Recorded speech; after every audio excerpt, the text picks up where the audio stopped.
This guy right here, Hernandez Govan, was charged in Memphis with being the mastermind of the killing of young Dolph. But a jury of his peers did not agree, and he was found not guilty. So you would think he would take his black ass somewhere and sit down. Nah, you know us black folks, we love to talk. So here he is in his first interview on Vladtv. Let's see what he got to say. All right, here we go. Today we have Hernandez Govan, who just was found not guilty by a Memphis jury of first-degree murder and conspiracy to commit first-degree murder for the killing of young Dolph. Today he joins us to do his first interview after the case. Hernandez, welcome to Vladtv. Appreciate you, Vlad, for having me. Well, me and you have actually been talking for a while. Correct. And we were supposed to do this interview a while back, but then things kind of went haywire, so Here we are today. So I want to start at the very beginning. Born and raised in Memphis? Correct. Now, you got into a lot of trouble over the course of your life. Yeah. So over 26 years, you were in and out of jail for various crimes like aggravated assault, drug possession, and so forth.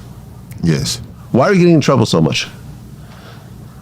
Well, I'm sure you know I grew up in an environment called Orange Mound, home of A-Ball and MJG. So, you know, it's a pretty rough environment, to say it in a nice way. So, you know, growing up, that was all around me. It was all I seen. What was the longest bid that you did? 5. For what? Gun possession and drugs. Now, I gotta go on and say this before we watch the rest of the video. A lot of people talk shit about Vlad, call him a culture vulture. I was one of those too, but then I realized Vlad earned everything he got. He earned his spot. He put in the work. And if guests choose to go on his show and talk about crimes, that's on them. It's his job to get whatever he paid these people to get his money back. Now, from my understanding, don't know him at all, but from my understanding, if you ask him not to talk about something, he won't talk about something, or you just won't do the interview. So it seems like everybody that goes on there volunteers to talk about his crime, and Vlad pays what he pays, and he puts in the work. That's just my opinion. Okay, so leading up to the incident, you and Big Joke had a relationship. Yeah. Now, do Vlad go and do other things and say other stuff about black folks? Yes, he does. But at the end of the day, it's his right to do and say whatever he wants. You know, black people will tell you they fighting for their rights, but then want to tell somebody else what they can do with their rights. He was an associate of mine, yes, sir. You were how old when you met him? Met Juke when I was around between 22 25 years of age. Okay. You guys used to gamble together? Yeah, that's how we met, gambling. Okay, and you guys are like almost cousins? Yeah, his mom married someone years ago. Was in a relationship with someone years ago that I'm very close to. And I'll just say that. And so, you know, we used to, you know, that's how we became close associates back in the day, got comfortable with each other gambling and things like that. Okay, and Big Jook is the brother of Yo Gotti. Yes, sir. Now, what's your relationship with Yo Gotti? I don't have a relationship with him. I never met him, never did any business with him whatsoever. That's why it was strange to me, all the comments and hoorah on social media accusing me of doing things that was absolutely not true, because I never had any dealings with Yo Gotti whatsoever, period. Now, what about young Dolph? Yeah. So he say him and Big Jook, which is Yo Gotti's brother, are tight. They homeboys, they family. They used to gamble together. They came up together. But you don't know his brother, Yo Gotti. Never met him, never seen him. When Big Jook and Yo Gotti was partners in the record company, and you ain't never. I don't know if you believe that, but it sounds like bullshit to me. But Who am I? Get in the comment section. Let me know what you think. I know Dolph. I knew Dolph personally. Yes, sir. We did business years ago before he actually blew up. He was rapping at the time, but he hadn't blown up yet. Just being in the streets, selling petty marijuana back and forth. So yeah, I knew Dolph personally. He was a good dude. Okay, and you also had a relationship with Daddy O, who's the owner of Paper Route Records. Correct. Yes, Okay, sir. what's that relationship about? Just the same. I met Daddy O from, I got a brother named Ziploc from South Memphis, and we used to just sell petty marijuana years ago. I just want to say this.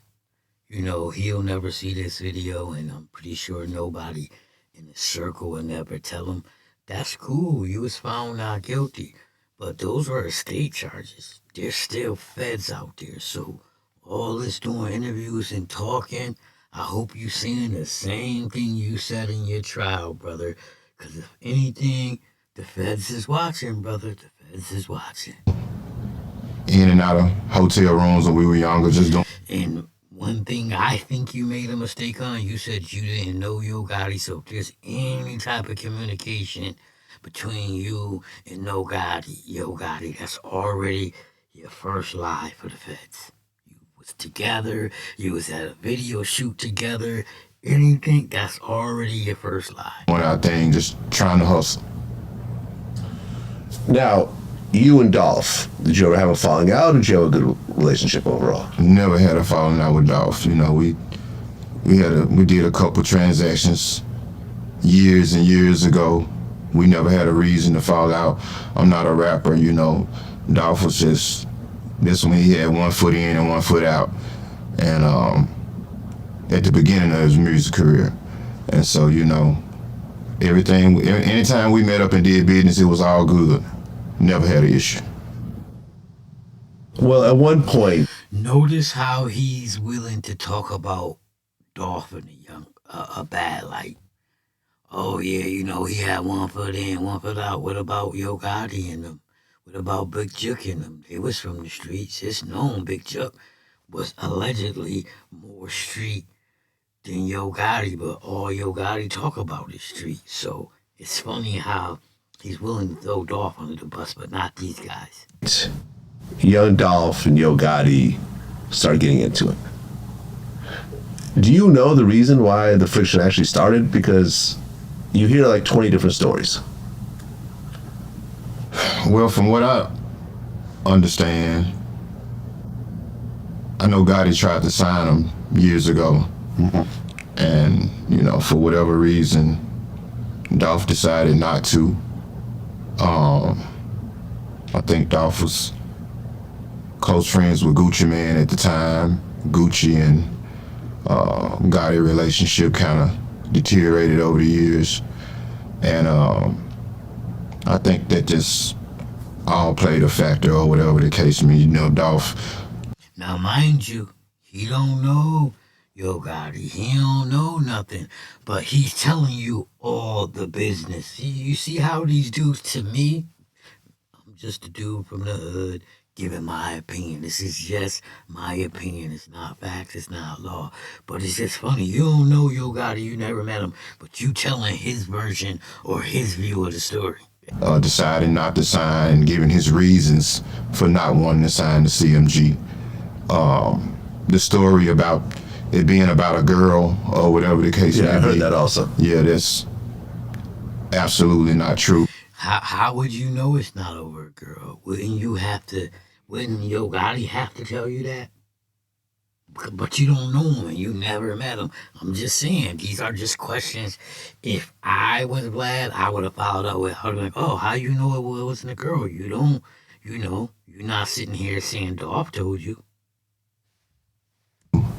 It was just a potential business deal gone bad, from what I understand. Well, you have rap beefs where people do diss records against each other, but in this case... And I'm pretty sure Vlad gonna get to it, but you saying there's no beef, you have young, black youngster, which is Yo Gotti's artist, get arrested for shooting up Dolph trucks 100 shots. I'm just saying. It escalated into actual violence. Dolph got shot up in LA at one point, and then he was in a bulletproof car. They got shot up, down south at a later point. So there was just a lot of chaos that was happening during that time. From your point of view, like, you don't know Gotti, but you're friends with Jook, and you also know Dolph. What did you think about these things escalating in Memphis and all over the South? Well, actually, when you sit back and you analyze everything, and just giving my honest opinion on it, and I mean, numerous of other people have said what I'm about to say. I don't think you can go find one song where you hear Yo Gotti dissing Dolph. It was more so Dolph every other song he dropped, he was mentioned. You see how he's praising Yo Gotti and Big Jook in him, and we already know it's on record. It was a problem. But you see how he's trying to protect him, but once again, throwing Dolph under the bus, trying to say it's Dolph this, Dolph that. Yeah, keep talking. Fez is listening. And Gotti and Jook, and sometimes his family. And so I think they kind of lit the fire to it, escalated it, or whatever the case may be. I do know of a situation, not the name drop, but we got a very well-known, respected NBA player from our city that wanted to see the beef end. He reached out to a well-respected club promoter in Memphis, Tennessee, and asked him to reach out to both parties and try to dead the beef. Well, he reached out to Gotti.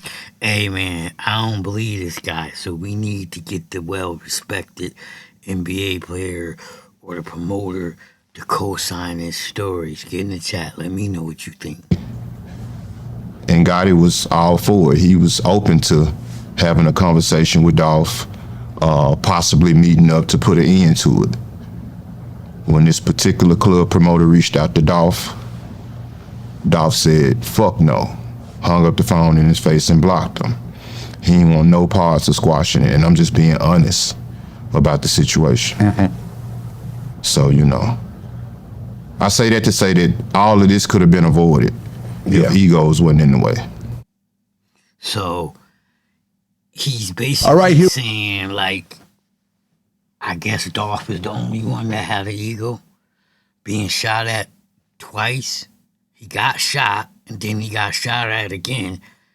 I mean, that wouldn't give you an ego. That wouldn't want to make you not squash a beef if that's alleged would happen. But over here on this channel, I present you with the facts. I give you my opinion on those facts. And if you like how I do that, click that like, share, subscribe, hit the bell. Click all so you can get notifications every time I drop one of these videos. And if you believe everything he said, cut the shit. That part.